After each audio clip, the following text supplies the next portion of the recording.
Let's read Proverbs 22 together. A good name is more desirable than great riches. To be esteemed is better than silver or gold. Rich and poor have this in common. The Lord is the maker of them all. A prudent man sees danger and takes refuge, but the simple keep going and suffer for it. Humility and the fear of the Lord bring wealth and honor and life. In the paths of the wicked lie thorns and snares, but he who guards his soul stays from them. Train a child in the way he should go, and when he is old, he will not turn from it. The rich rule over the poor, and the borrower is servant to the lender. He who sows wickedness reaps trouble, and the rod of his fury will be destroyed. A generous man will himself be blessed, for he shares his food with the poor. Drive out the mocker, and out goes strife. Quarrels and insults are ended. He who loves a pure heart and whose speech is gracious will have the king for his friend.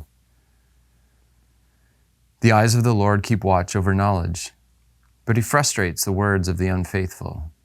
The sluggard says, "There is a lion outside," or "I will be murdered in the streets." The mouth of an adulteress is a deep pit. He who is under the Lord's wrath will fall into it. Folly is bound up in the heart of a child, but the rod of discipline will drive it far from him.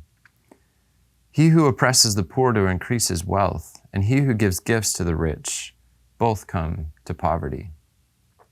Pay attention and listen to the sayings of the wise. Apply your heart to what I teach, for it is pleasing when you keep them in your heart and have all of them ready on your lips, so that your trust may be in the Lord. I teach you today, even today. Have I not written 30 sayings for you? Sayings of counsel and knowledge, teaching you true and reliable words so that you can give sound answers to him who sent you. Do not exploit the poor because they are poor, and do not crush the needy in court, for the Lord will take up their case and will plunder those who plunder them. Do not make friends with a hot-tempered man. Do not associate with one easily angered, for you may learn his ways and get yourself ensnared. Do not be a man who strikes hands in pledge or puts up securities for debts. If you lack the means to pay, your very bed will be snatched from under you. Do not move an ancient boundary stone set up by your forefathers. Do you see a man skilled in his work? He will serve before kings. He will not serve before obscure men.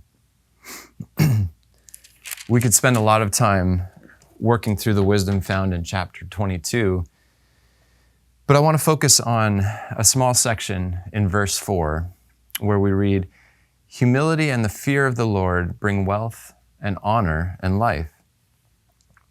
So if you ask Google how to be wealthy, you'll get a bunch of articles on investing or wealth management. Article 1 says 6 steps to become a millionaire by 30.